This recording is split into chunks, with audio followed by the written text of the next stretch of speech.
सालों की मेहनत, हजारों रुपयों की फीस, डिग्री हाथ में, नौकरी अभी भी नहीं। हर साल भारत में लाखों युवा कॉलेज से निकलते हैं बड़े सपने लेकर। उन्हें लगता है कि डिग्री मिलते ही एक अच्छी नौकरी उनका इंतजार कर रही होगी, लेकिन जब वे असली जिंदगी में कदम रखते हैं तो उन्हें एक ऐसी सच का सामना करना पड़ता है जिसके बारे में स्कूल या कॉलेज शायद ही कभी बात करती होगी।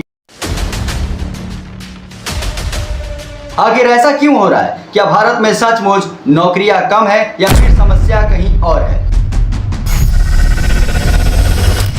आज की इस डॉक्यूमेंट्री में हम बेरोजगारी के पीछे छिपे उन कारणों को समझेंगे जिनका असर करोड़ों भारतीय और युवाओं के भविष्य पर पड़ रहा है।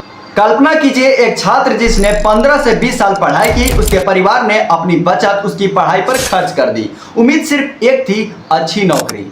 लेकिन महीनों तक इंटरव्यू देने के बाद नौकरी नहीं मिलती। यह सिर्फ एक व्यक्ति की कहानी नहीं, यह भारत के लाखों युवाओं का अनुभव है। बेरोजगारी का मतलब सिर्फ नौकरी ना मिलना नहीं होता है। बेरोजगारी का मतलब ये भी होता है कि कई लोग काम तो कर रहे हैं लेकिन उनकी योग्यता से बहुत कम स्तर की नौकरियां उन्हें मिल रही है। इसे हम सभी अल्प रोजगार यानी कि अंडर एम्प्लॉयमेंट कहते हैं। यानी इंजीनियर डिलीवरी का काम कर रहा है, एमबीए पास व्यक्ति कम वेतन वाली नौकरी कर रहा है और कई ग्रेजुएट प्रतियोगी परीक्षाओं की तैयारी करते करते वर्षों तक किसी अस्थायी रोजगार से दूर रह जाते हैं। तो सवाल सिर्फ इतना है कि नौकरी है या नहीं। हर साल लाखों युवा कॉलेज और यूनिवर्सिटी से पढ़ाई पूरी करके नौकरी की तलाश में निकलते हैं। सुनने में यह अच्छी बात लगती है, लेकिन यही एक बड़ी समस्या शुरू होती है, क्योंकि जितनी तेजी से युवा नौकरी के बाजार में जा रहे हैं उतनी तेजी से नई और अच्छी नौकरियां नहीं बन। लेकिन रुकिए, क्या पूरी समस्या सिर्फ नौकरियां की ही कमियां है?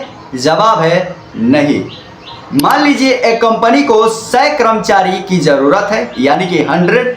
हजारों लोग आवेदन करते हैं, लेकिन इंटरव्यू के बाद कंपनी कहती है हमें सही स्किल वाले उम्मीदवार नहीं मिले। अब सवाल उठता है, जब नौकरी ढूंढने वाले भी हैं और कंपनियों को कर्मचारी भी चाहिए तो फिर दिक्कत कहाँ है? दिक्कत है स्किल गैप में। यानी जो स्किल कंपनियां चाहती है वह स्किल कई छात्रों को उनकी पढ़ाई के दौरान नहीं मिल पाती। कई कॉलेजों में आज भी पुराना सिलेबस पढ़ाया जाता है। वही कंपनियां चाहती है कि उम्मीदवार नई टेक्नोलॉजी, कम्युनिकेशन और प्रैक्टिकल समस्याओं को हल करने की क्षमता लेकर आए।